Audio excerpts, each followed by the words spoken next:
Well, Ma and Pa had 4 kids, biologically ours, and then we added 2 more later because the beds were empty.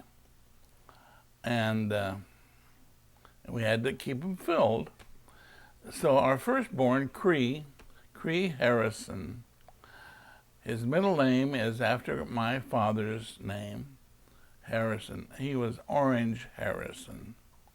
And so we maintained that name down to our grandson, whose name is Harrison. First name Harrison. So Cree Harrison was a studious guy. He loved the things mechanical. Helped me at the studio. When we moved our studio from Pine Avenue to Anaheim Street, Cree was very helpful in helping wire the studio, which was a big job, quite extensive, as a matter of fact. So Cree was good mechanically and had a lot of patience of doing that work because that really required lots of patience. And as to his recreation, he loved to go camping, and we used our motorhome, which we have talked about, as the base, and would move this vehicle to various sites and venture out from the motorhome to see the sights. The biggest one, or one of the biggest ones, was Yosemite. Yosemite, of course, remains today a very scenic and beautiful area with lots of waterfalls and mountains to climb. And one of the main climbs that we did was Vernal Falls.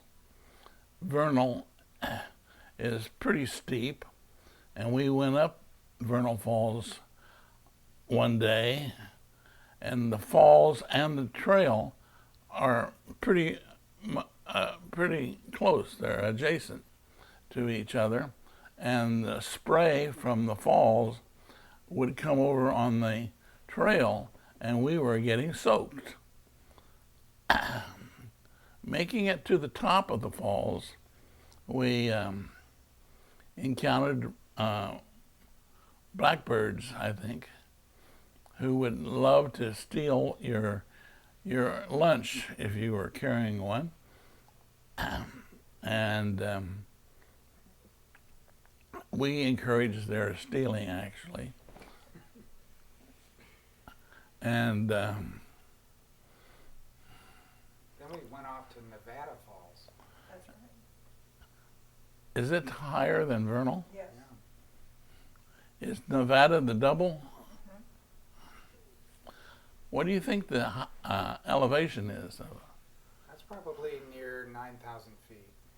Nevada? Nevada, the top of Nevada. Boy, you had to do that when you're a young man, And you did it.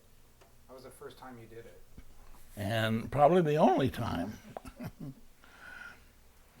we carried the 16 millimeter camera. Which I still have.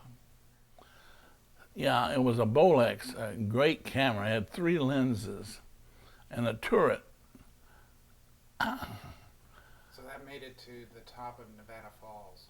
Which we filmed. And filming on 16 millimeter, it had sprockets of the film was only on one side of the film, with the ability to put a sound stripe on the other side of the 16, which I did on some footage. And then we created our own soundtrack. Aren't we smart?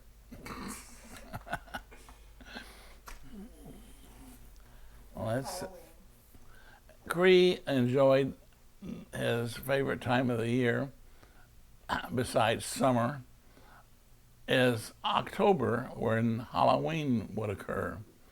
And at our house on El Jardín, we created an entrance. It was the entrance to our home, a little setting, which included spooks of Halloween that we harbored at our house on El Jardín. And it was a good time when kids would come and visit for their handouts. And see, what did that setting include? A graveyard with your old blacklight from the stage days. A graveyard which had tombstones. Yep, Did you have a casket there too? It was semi-box that looked like a casket I think so. with Ray Chase popping out of it or No, something? that wasn't at El Jardín. Oh, okay, That was at the Y. Yeah, we did that at the Y. okay. And then we did that head illusion with the mirrors. Oh. I know that one time we used Mom Oh, projected a little was it 8mm, wasn't it? Super 8. Super 8 film that you filmed Mother's head, and she was talking something. Yeah, that looked good.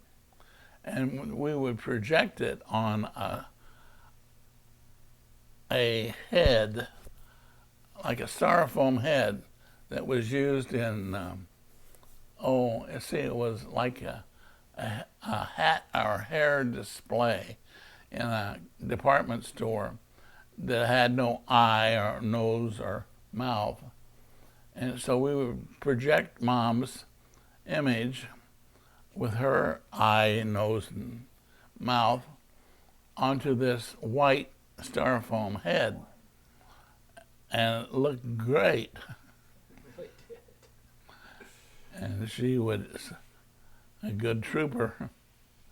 I don't know what language you were saying, what the words were. It doesn't matter. It was Ray Chase language. Anka. Stuff like that. We've mentioned Ray Chase several times. Ray was a character in our neighborhood, about the age of Cree, and more or less. And so he was a great character in which he would do anything. We had a casket type box in which we put Ray in the box, and this was at the Los Altos YMCA, in which we had people walking through a series of rooms, and the Y let us take over their building, really, because we had one room which was totally covered in foil, which was the cavern cold. It was representing the center of the earth, and there were various displays in that room. And one of them was this casket with Ray in it. And as people would come by, he would throw the casket lid up and come out in a spook-like manner. To add to his illusions, he would eat or have in his mouth cherry pie filling. And then he would be gasping this cherry pie filling as he came out of the coffin, and resembled blood and body parts, which was pretty gruesome looking. One lady, a rather large lady, came through with her son, who was kind of frightened, and Ray did his bit, and the lady says, "Now behave yourself or I'll sit on you," which would put him down quite a bit. Also, there was a strobe light going on in that room with all the foil, Yeah. so it added. Go ahead. Well, you said it. Well, I can't hear with the. The strobe light I had from the Y days, and it was a professional strobe that you could control the amount of strobe or the sequence, fast or slow. And the strobe light, which is very penetrating, in this foil-filled room was pulsing and would add to the illusions of that room. Oh, nothing was stopped or held back on the Halloween days. And Remember Bill Eddy? yeah, Billy. Yeah, he was after the strobe light room. There was the pool. Oh, we had Monsters of the Deep. Well, the deep was the shallow end of their swimming pool at the Y, and we had brought in from the ocean seaweed, real seaweed, and floated it in the, or put it in the pool, which floated around, and it was pretty thick, and Billy and others would come out of the seaweed with this seaweed hanging on their bodies, and that was a good illusion. And people would walk by on the deck of the pool and see this stuff that we had throughout the Y. Yeah. So then Chris comes along. No, Amy for Sorry. Amy was our second child. Amy is or was and still is a very energetic lady, and full of her own ideas of how to deal with situations. And her particular personal problem was some allergies that she had. Her asthma type was a very debilitating situation for her. Breathing was difficult at times, and she bounced a lot. She loved to bounce, and I think that was an effort to break up the congestion that was in her lungs. Her other physical problem was eczema, in which she had pretty severe eczema, particularly around her feet and toes. And we had to find dermatologists that would relieve the pain of that problem.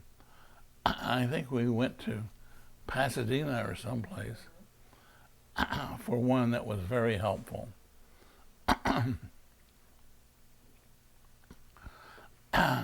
She finally and fortunately outgrew those problems, physical problems, and is, I think, living very comfortably in Salt Lake City now. Has 2 children, Benjamin, the firstborn, and then Abigail. Benjamin is a redhead boy, beautiful color hair, and is about what age now? 13. He's turning 13. He's in his teens, 13 years old. Amy in high school, Wilson, of course, participated regularly in the drama program.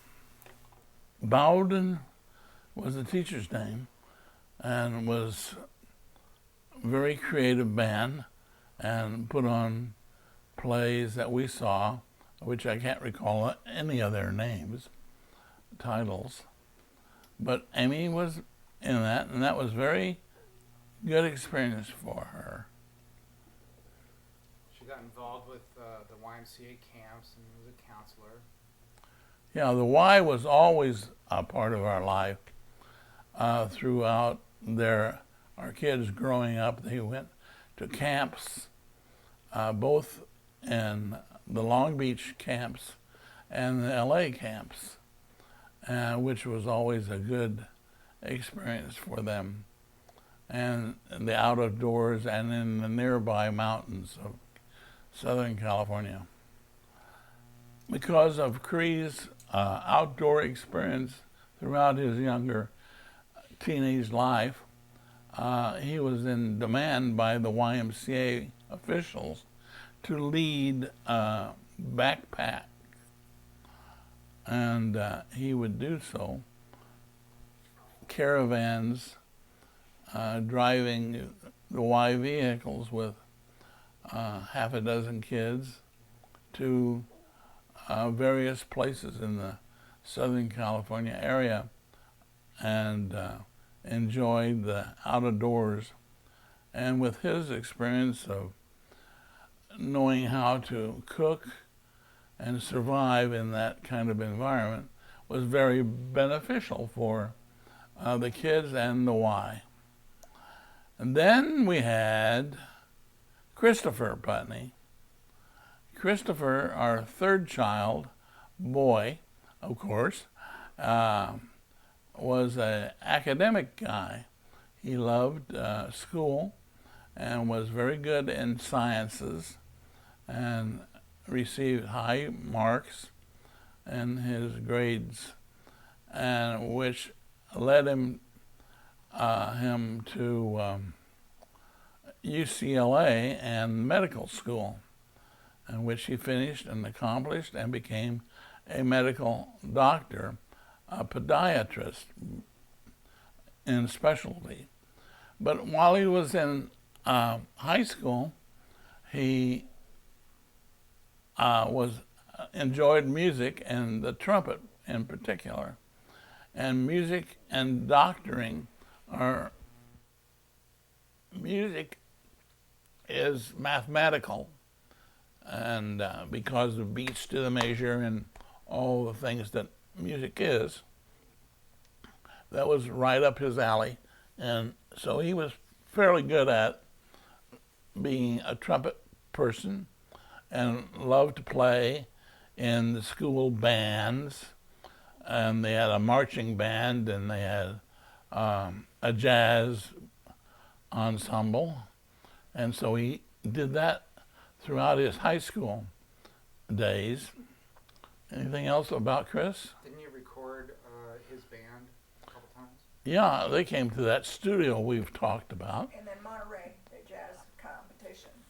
The school jazz band was led by Ollie Sandberg. Raleigh Sandberg. Sandberg at Wilson High, and then Raleigh, would put the band in competitions with other high schools throughout California, actually. And so Wilson High School band, jazz ensemble of that period, was selected to go to Monterey for the jazz competition, in which on that particular year they won the competition of other schools, which was very exciting for we who followed the band throughout Christopher's time with them, going to many of their concerts and performances. Anything else about Chris? Well, we all went to his graduation in San Francisco. Oh, well, then Chris, after high school, And UCLA. he graduated and went on to UCLA, in which he took the academic program, but he was interested in the medical field, so he went to UCLA, medical school, in which he finished that and became a podiatrist and surgeon, Through the podiatric school in San Francisco. and went on to the podiatric school in San Francisco, which we as a family went as he graduated there as a DPN, I think, Doctor of Podiatric Medicine. And now he is at Kaiser Permanente in Bellflower as one of their podiatric surgeons. Okay. Then we had a bonus kid, Alisa, and Alisa is 8 years, 9 years younger. 9 years younger than Cree, the eldest kid. And Alisa was the quiet one and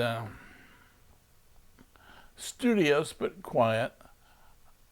And what was her outstanding? I remember she played sports.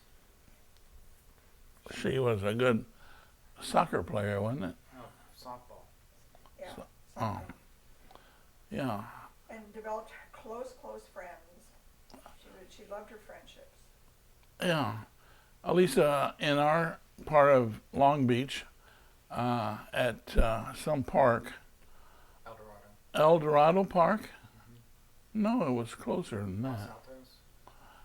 Had, through their city recreation organization of softball? Yeah, Whaley Park. That's right. Softball teams, of which she became a player on one of them, and she enjoyed that sport very much and was pretty good at batting. Her timing and eye and hand coordination was pretty good, and so she played several summers with that organization. And then she went on to City College and finished the 2-year program there and became a banker, a teller in Bank of America, wasn't it? Yep. And remained because she was very good at figures and never had a problem with balancing her checkbook. No, the teller's drawer. She went into corporate. Yeah, she went to the corporate bank portion of the bank. And she just progressed through the Bank of America's program of responsibility and moved to Concord, which is northern California. I don't remember much about Concord. Well, that's where she met Douglas. Oh, in that area, she met her husband, her to-be husband, and they later married. And Douglas is a man of color. That was a first for our family.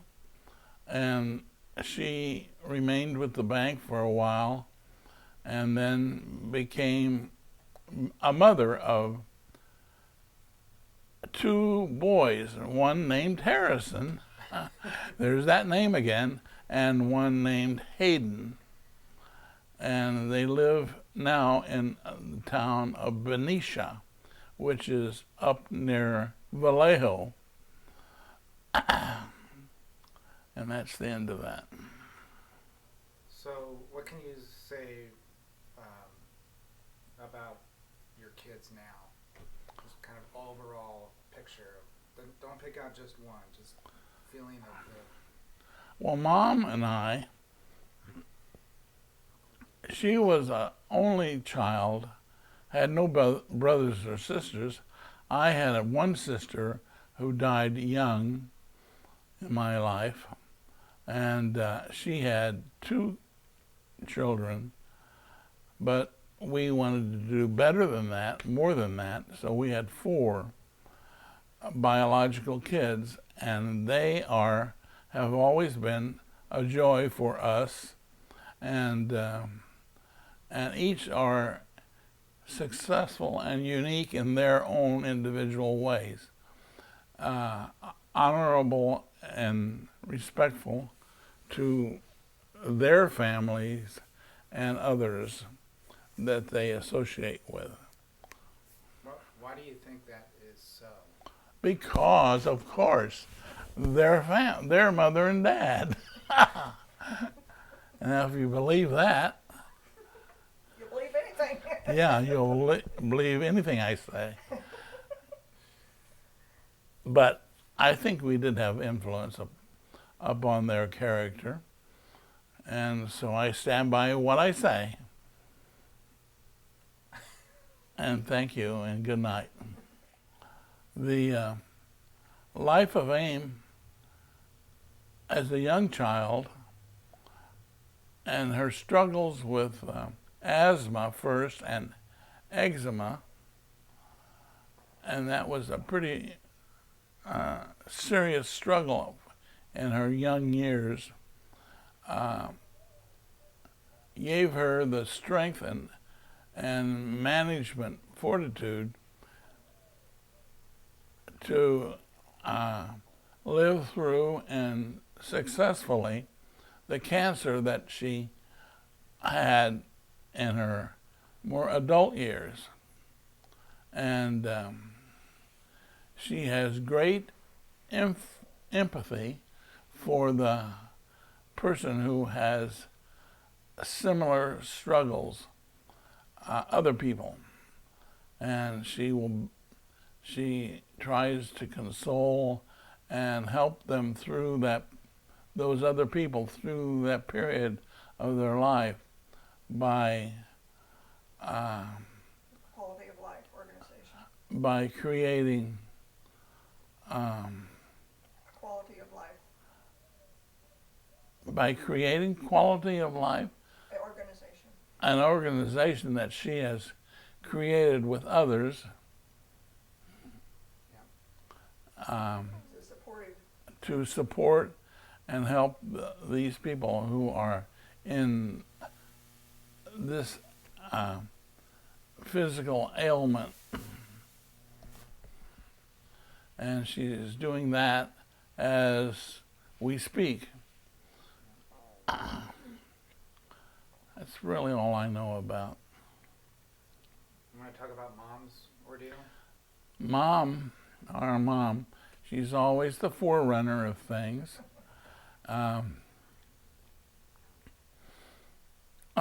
Also had cancer of the breast, left breast. Yep. And to the point of having the breast removed. We haven't even noticed, but she has.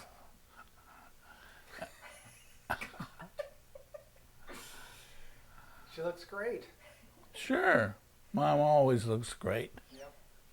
That was our first year up here. It happened our first year. We moved She up had here. good medical attention, Absolutely the best.